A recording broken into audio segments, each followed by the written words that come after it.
Teori Annelida. Kata Annelida berasal dari kata Yunani, yaitu dari kata annulus yang berarti cincin dan oidos yang artinya bentuk. Annelida memiliki rongga tubuh sejati dan tubuhnya berbentuk seperti segmen, serta bernapas melalui kulit. Annelida juga sering disebut cacing gelang karena tubuhnya bersegmen-segmen seperti gelang.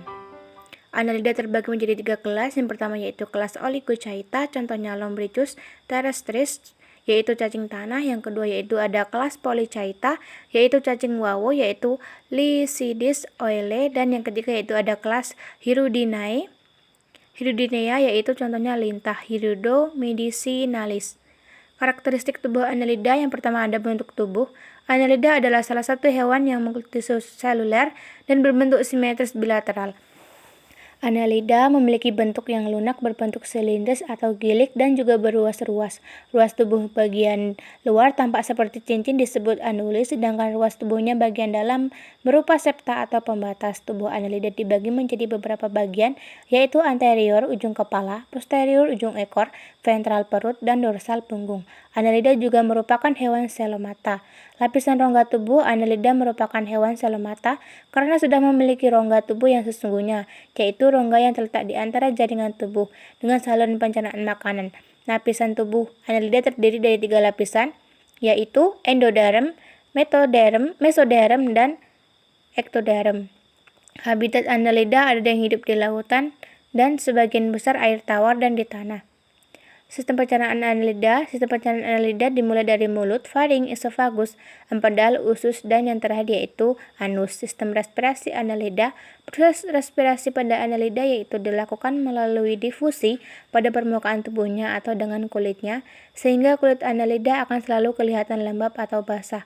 Annelida juga hidup di air melakukan pernapasan yaitu dengan insang yang dibentuk melalui perluasan parapodia. Sistem ekskresi Annelida. Alat ekskresi Annelida adalah nefridia atau nefridium yang berada di setiap ruas tubuhnya. Nefridium terdiri atas nefrostoma, tubulus, dan nefridiofor. Nefrostoma berbentuk seperti corong dan berfungsi untuk mengumpulkan zat yang akan disekresikan. Kemudian tubulus berbentuk saluran yang berfungsi menyalurkan zat ekskresi dari nefrostoma ke seluruh tubuh, dan lubang pengeluaran ekskresi disebut nefridiofor. Sistem saraf dan indera. Sistem saraf Annelida terdiri dari satu ganglion, dan satu pasang saraf yang berfungsi sebagai pusat kontrol atau saraf pusat. Sistem saraf pusat lainnya berbentuk seperti tangga, terdapat di bagian ventral yang menjalar di sepanjang tubuh ke arah posterior. Ganglion terletak di atas dan di depan faring yang dihubungkan oleh tali saraf dan kedua sisi faring. Sedangkan di bagian anteriornya terdapat sel sensorik yang berfungsi untuk mendeteksi cahaya, bahan kimia, gelombang, dan tekanan. Sistem gerak Annelida. Alat gerak Annelida berupa parapodia yang digunakan untuk merangkak atau berenang. Parapodia ini bergerak dengan adanya septa yang memungkinkan otot sirkuler dan otot longitudinal akan berubah posisi sehingga terjadilah gerak peristaltik, gelombang kontraksi dan relaksasi secara bergantian di sepanjang tubuh. Kemudian ada sistem reproduksi Annelida. Semua Annelida akan berkembang biak secara seksual. Fertilisasi terjadi dalam tubuh atau internal, dan ada yang terjadi di luar tubuh atau eksternal. Annelida ada yang bersifat hemaprodit dan ada yang berkelamin terpisah. Maksud Annelida bersifat hemaprodit adalah masing-masing individu memiliki kelamin betina dan alat kelamin jantan. Adapun alat dan bahan yang digunakan yaitu alas kaca, cacing, cutter, dan papan seleksi.